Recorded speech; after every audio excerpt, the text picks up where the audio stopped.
Okay, let's make our connections. Tell me how many real zeros, I don't care what they are, I just want to know how many real zeros and how many imaginary zeros does this function have? 4. Oh, that's so close. 4 would be the total zeros. Hold on, 4 would be the total, Carter, because of the degree, right? Does that make sense? Okay. Okay, someone else. 2 and 2, why? Because there's at least one imaginary. Means you have to have 2 imaginary. Pause. Say that again. You have to have 2 imaginary. He said there's at least 1, so there has to be 2. You with me? Because they have to come in conjugate pairs. Correct. Keep going. And you can have another imaginary because it leaves us with 3 imaginaries out of 4. Perfect. We can't have another imaginary because we know based on the table, right, that 2 is a 0. And I can't have 3 imaginary and then 1 0 of 2. Does that make sense? So there has to be 2 real, 2 imaginary. Does that make sense? You with me? Okay. List one of the real zeros. X equals 2, right? That's right from the table. Did anybody figure out its multiplicity? I'll give you a hint. Clue 2 tells us. It's 2. But why? Why is its multiplicity 2 based on clue number 2?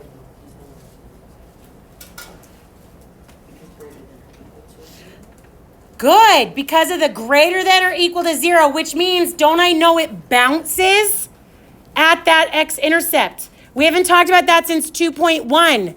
But do you remember when we talked about how if I have a 0 at a vertex? Scroll. Oh, thank you. If I have a 0 at a vertex and it bounces, then don't I know it has an even multiplicity? You guys remember the conversation? Are we doing all right? Okay, so that's how I know that the 2 has to have a multiplicity of 2 because I can't have any part of this graph go into the negatives.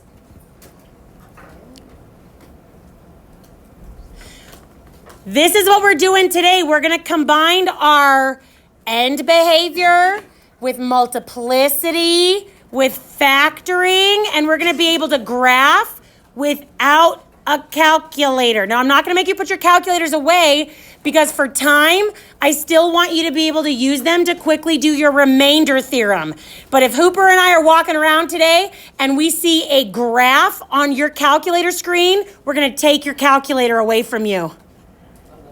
Does that make sense? So I'd make you put it away if we had our old school like 80-minute class periods.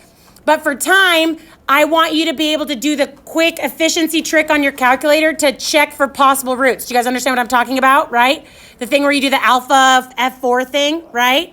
Just saves so much time, okay? But if we see a graph on any of your calculators, because we're going to be graphing by hand today, okay? How are we doing, okay? Any questions? Any questions? Okay, so if I want to find all of the zeros on this, what's the factor I'm going to divide first? 2? The number 2 is not a factor. Just do X minus 2. Now, I'm not going to make you do the division because I want to get to some more complicated equations to make sure we have practice of all of it. But once I divide that x minus 2 factor into this quartic, that's the fancy word for 4th degree polynomial, what degree would I be left with? X3. Based on this, okay, I'm sorry. Based on that multiplicity there, would I want to make a list of my possible rational roots to divide into the cubic? What do you think? Seeing some no, why? I have to divide the x minus 2 again. We've already figured out that it has a multiplicity of 2, right? So now I already know that I'm going to have some sort of imaginary factor here and here. We won't find them for time, okay?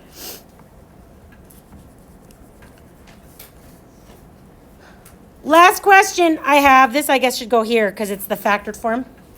But the last question I have before we start the lesson is, did I need all the clues to be able to figure those things out without having to do any dividing? Yes. I did, because I found the first real zero by the table. I found that it had a multiplicity of 2 by clue number 2, saying that its range was 0 or up, right? And then I knew that instead of having 4 different nice zeros, 2 of them had to be imaginary because of the third clue, right? So I did, okay? How are we doing? Any questions? Okay, let's go ahead, and what I want you to do is I want you actually to, I don't want to do this one because we did a lot of the graphing calculator one in class, but I do want you to try 2 with your neighbors, okay? Hey, also, just so you know, whenever it's quick notes like here, that's just a place for you to write down things if you want. Does that make sense? That's what those boxes are for. So if you want to write down anything, reminders or anything, that's for you to put there. Anyway. But yeah, try 2 real quick, okay, to kind of put together what I'm saying with connection from 2.1 and our starter today.